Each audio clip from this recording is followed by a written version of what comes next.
இது நேற்று எடுத்த விலாக், அதாவது டியூஸ்டே எடுத்த விலாகு.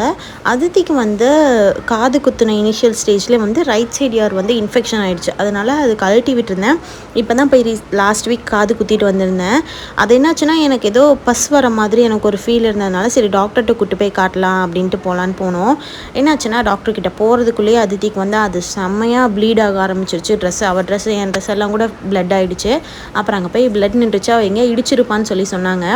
அப்புறம் அதெல்லாம் போய் டாக்டர்கிட்ட பார்த்துட்டு வீட்டுக்கு வந்துட்டோம். ஏன்னா இன்டர்நெட் கனெக்ஷன் கொடுக்கணும் அப்படிங்கிறதுக்காக வீட்டுக்கு வந்திருந்தேன். ஹஸ்பண்ட் வந்து சென்னை போயிருக்காரு. அதனால சரி அந்த கேப்பில் கொஞ்சம் க்ளீன் பண்ணி வைக்கலாம் அப்படின்றதுக்காக அங்கே ஒரு கபோர்டு இருக்குது இன்பில்ட்டாக.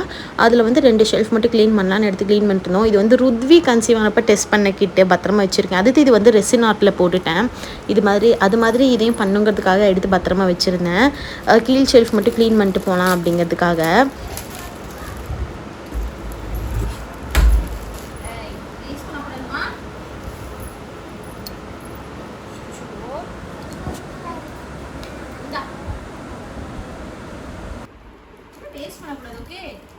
நாங்கள் வீடு ஷிஃப்ட் பண்ணுறப்பே நான் எல்லா திங்ஸும் என்னோடதெல்லாம் பேக் பண்ணி லேபிள் பண்ணி வச்சுருந்தேன். இதில் வந்து ஆரி திங்ஸ்னு எழுதி வச்சுருக்கேன்.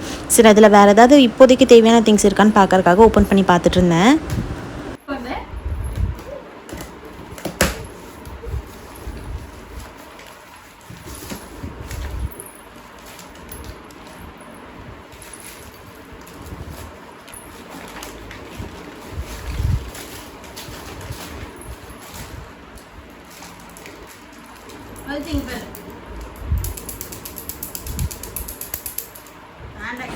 இந்த பென்சில்லாம் நான் அதித்தி கையில் இப்போ கொடுக்கல. பிகாஸ் அது வந்து கொஞ்சம் ஷார்ப்பான ஆப்ஜெக்ட் இல்லைங்களா.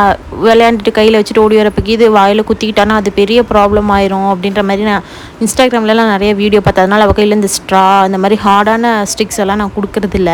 அதே மாதிரி அந்த டாய்ஸ் ஊறுப்பட்ட டாய்ஸ் குப்பை மாதிரி வச்சுருக்கா. அதெல்லாம் நான் யூஸ் பண்ணுறதே இல்லை. அதனால் சரி இன்னும் கொஞ்சம் பெருசாக விட்டு கொடுக்கலான்னு இதில் 2 கொடுத்துட்டு 3 வச்சுருக்கேன். அப்படியே அதை எடுத்து வச்சுட்டு விளையாண்டுட்டு இருந்தா. ஆனால் இந்த அதித்தியை வச்சுட்டு க்ளீன் பண்ணுறது ரொம்ப கஷ்டமாக இருந்துச்சு. பிகாஸ் அவளையும் என்டர்டெயின் பண்ணுங்கிற ஒரு விஷயம் இருந்துச்சு. என்னோடய திங்ஸ் எல்லாம் நான் அப்படியே தான் வந்து நான் கபோர்டில் வச்சுட்டு போயிருந்தேன். அந்த பாக்ஸ் அப்படி தான் வச்சுட்டு போயிருந்தேன். சரி டெலிவரி முடிஞ்சு இங்கே வந்து க்ளீன் பண்ணிக்கலாம் அப்படிங்கிறதுக்காக. அதனால் இப்போ கொஞ்சம் க்ளீன் பண்ணி வச்சிட்டோம்னா பாப்பாவோட திங்ஸ் எல்லாம் வைக்கிறதுக்கு யூஸ் ஆகும். Day to day daily use பண்ணுறதெல்லாம் வெளியில் வச்சுட்டு இப்போதைக்கு நான் ஆரியெல்லாம் கை வைக்கிறதாவே இல்லை. 2 பேர் ஓரளவுக்கு பெருசாகிற வரைக்கும். அதனால் சரி அதெல்லாம் மேலே வச்சிடலாம் அப்படிங்கிறதுக்காக பார்த்துட்டு இருந்தேன். இந்த ஒர்க்கெல்லாம் பண்ணிகிட்ருக்கப்பயே இன்டர்நெட் கனெக்ஷன் கொடுக்குறக்கு வந்தாங்க. அது வந்து இவருக்கு ஸ்பீடு பத்தலைங்கிறதுக்காக கனெக்ஷன் வேண்டான்னு சொல்லியாச்சு. இருக்கிறது எக்ஸிஸ்டிங்கே இருக்கட்டும்னு. அதுக்கப்புறம் அந்த ஒர்க் முடிஞ்சதும் வீட்டுக்கு கிளம்பியாச்சு. கிளம்புறப்போ நாங்கள் சித்தூரில் வந்து என்னோடய ஃப்ரெண்டு ஒருத்தவங்கள காவியாவை பிக் பண்ணிட்டு போனோம். இவளை வந்து பார்த்து ரொம்ப நாள் ஆச்சு. என்னோடய க்ளோஸ் ஃப்ரெண்ட் இவள், எனக்கு ரொம்ப க்ளோஸ் ஃப்ரெண்ட். எனக்கு ஏதாவது கஷ்டம் சந்தோஷம் எதுனாலும் உடனே நான் இவகிட்ட தான் ஃபோன் பண்ணி ஷேர் பண்ணுவேன். அதே மாதிரி அவளும் என்கிட்ட தான் ஷேர் பண்ணுவாள். ரொம்ப நாள் ஆச்சு மீட் பண்ணுன்னு சொல்லிட்டு போய் மீட் பண்ணோம். எனக்கு வந்து கொஞ்சம் மேக்கப் ப்ராடக்ட்ஸ் வாங்க வேண்டியது இருந்துச்சு. அதனால் சரி குட்டியாக ஒரு ஷாப்பிங் மாதிரி போயிட்டு வரலான்னு ஈரோட்டில் இருக்க லைஃப் ஸ்டைல் தான் போயிருந்தோம். நான் வந்து கொஞ்சம் க்ரூயல்ட்டி ஃப்ரீ ப்ராடக்ட்ஸ் வாங்கணும் அப்படின்றது ஒரு மைண்ட் செட்டில் இருந்ததுனால கலர் பாரோடது செலக்ட் பண்ணேன். இவங்க வந்து எனக்கு இப்போ ட்ரையல் காமிச்சிட்ருக்காங்களே, அவங்க அல்மாஸ். நீங்களும் லைஃப் ஸ்டைல் இந்த மாதிரி வாங்க போனீங்கன்னா நீங்கள் அவங்கள சஜஸ்ட் பண்ண சொல்லுங்கள். பிகாஸ் அவங்க வந்து ரொம்ப ஹம்பிளாக போனதுமே டக்குன்னு ஃப்ரெண்ட் ஆகிட்டு நல்லா நமக்கு என்ன வேணுங்கிறத புரிஞ்சுக்கிட்டு ஹெல்ப் பண்ணாங்க. ஏன்னா காவியா வந்து சேம்பரில் வந்து ஒரு லிப் லைனர் வாங்கணும்னு சொன்னான்.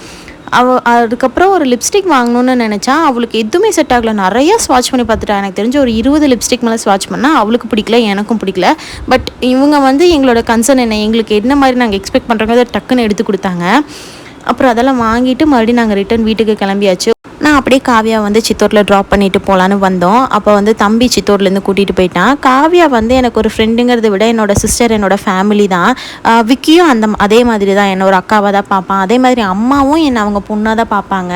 ஸோ எனக்கு அவள் ஃப்ரெண்டுங்கிறத விட என்னோடய ஃபேமிலி மாதிரி தான் எனக்கு அவளை இறக்கி விடுறப்பே மறுபடியும் எப்போ பார்ப்போம், மறுபடியும் நீ எப்போ வருவ அப்படி தான் கேட்டேன். பிகாஸ் அவள் பெங்களூரில் ஒர்க் பண்ணிகிட்ருக்கா. அதனால அதித்தி வந்து என்னன்னே தெரியல, காவியா விட்டுட்டு வரவே மாட்டேன்னு செம்ம அழுக, இறங்கவே மாட்டேன்ட்டா.